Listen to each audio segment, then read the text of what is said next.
안녕하세요. 문화콘텐츠학과 박소정입니다. 제가 진행한 K콘텐츠 분석 세미나 수업 운영 사례에 대한 발표를 시작하겠습니다. 이 수업은 문화콘텐츠학과 2학년 과목이고 이번에 신설한 과목입니다. K콘텐츠가 글로벌하게 유통되는 상황에서 한국 콘텐츠를 한국 콘텐츠스럽게 글로벌 향유자들에게 차별적으로 인식되게 만든 성격은 무엇인가를 살펴보기 위해서 개설한 과목입니다. 따라서 수업 목표를 보시면 수업 전반부에는 K콘텐츠의 의미와 관련한 다양한 문화적 개념을 강의를 통해서 학습을 합니다. 그리고 두 번째, 세 번째 수업 목표가 PBL 프로젝트와 연계되어 제시된 것입니다. 이번 학기에는 K 콘텐츠 중에서도 K-팝에 주목해 보았기 때문에 수업의 두 번째 목표는 K-팝 영상 콘텐츠가 지닌 텍스트적 속성이 무엇인지를 살펴보는 것입니다. 그리고 마지막으로 K-팝 뮤직비디오에 대한 비평적 분석을 수행하는 것이 이 수업의 RCPBL 주요 퍼포먼스에 해당하는 부분입니다. 수업은 M 유형으로 현장 전문가와 연계하여 진행되었습니다. 수강생은 총 58명이었고 10개 팀으로 나누어 진행을 했습니다. 수업에 참여한 전문가는 현재 국내에서 가장 유명한 뮤직비디오 해석 채널을 운영하는 유튜버 김희로입니다. 최근 케이팝 뮤직비디오가 매우 복잡한 스토리텔링이나 세계관에 기반한 경우가 많은데, 김희로는 그런 뮤직비디오의 서사나 메타포, 메시지 이런 것들을 인문학적 지식을 바탕으로 깊이 있게 해석하고 비평합니다. 이 때문에 국내 주요 기획사와 콜라보한 사례도 많이 있고요. 근데 김희로의 경우에는 자기 진짜 정체성을 공개한 적 없이 이 토끼 캐릭터를 통해서만 활동을 합니다. 그러다 보니 저희 수업에서도 직접 대면해서 진행하지 못한 점이 가장 아쉬운데 이 또한 현장의 조건이자 규칙으로 수용을 했습니다. 문제 시나리오 개발 시에는 제가 우선 전반부 강의나 교육 효과를 고려해서 시나리오 초안을 만들었고, 김희로 님이 실제로 자기 채널의 속성이나 현재 수요, 또 예상된 난점 이런 것들을 고려해서 세부적인 부분을 조정한 후에 확정을 했습니다. 그리고 PBL 퍼포먼스에 본격 도입하기 전에 특강을 한 차례 진행했고, 마지막 최종 결과물에 대해서 평가와 코멘트를 진행을 해주셨습니다. 이 전문가 특강에 대해서 학생들 반응이 좋았습니다. 특강이 단순히 강연이라기보다는 실제로 마치 팀 기미로에 합류한 신입사원을 대상으로 직무 교육을 하는 듯한 느낌으로 진행이 되었고요. 그래서 학생들이 자기가 어떤 작업을 수행해야 하고 무엇을 고려해야 하는지에 대해서 방향성을 좀 더 명확히 잡을 수 있었던 것 같습니다. 또 특강에서는 국내 뮤직비디오 텍스트의 변천사나 가장 최근의 트렌드에 대해서 강의를 했고, 또 실제로 자기가 콘텐츠를 제작하는 매우 구체적인 작업 과정을 사례를 통해서 공유해 주기도 했습니다. 특강 전에 미리 질문을 받아서 전문가에게 전달하기도 했고, 또 학기 중에도 학생들이 계속 질문을 할 수 있도록 이메일이나 인스타 DM을 통해서 전문가와의 대화 창구를 계속 열어두었습니다.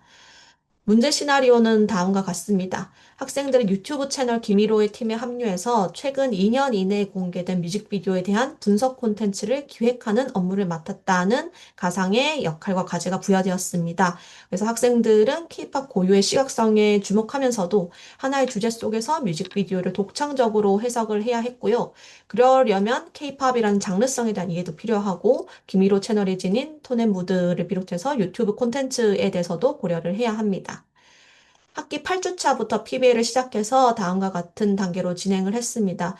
문제 소개와 특강을 했고, 이후에 뮤직비디오 사례나 분석 사례를 유튜브 콘텐츠부터 논문까지 폭넓게 찾아보면서 참고하도록 했고요. 10주차에는 분석할 대상과 분석 주제를 확정케 했습니다.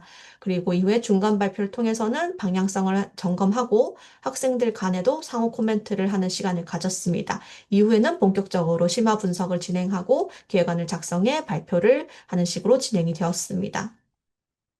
수업을 위해서 노션을 이용해 별도의 수업 플랫폼을 만들어 운영했는데요. 물론 LMS나 PBL 플랫폼이 있긴 하지만 학생들이 한눈에 활동 가이드를 확인한다거나 일정 관리를 하기에는 이렇게 별도의 웹페이지를 운영하는 게 여러모로 효율적이었던 것 같습니다. 특히 요즘 학생들 팀 프로젝트 때 노션을 거의 필수로 활용하기도 하고요. 또 학교 구성원이 아닌 김희로도 이 노션을 통해서 이 강의의 진행 방식 공유했기 때문에 교수자와 전문가가 어느 정도 수업의 목표나 방향성을 좀 디테일하게 공유하기 좋았던 방식이라고 생각을 합니다. 평가 방식을 보시면 팀 활동 보고서를 주차별로 PBL 플랫폼에 제출하면 제가 수업 시간에 각조랑 나눴던 이야기를 비롯해서 추가적인 코멘트를 올려두었고요.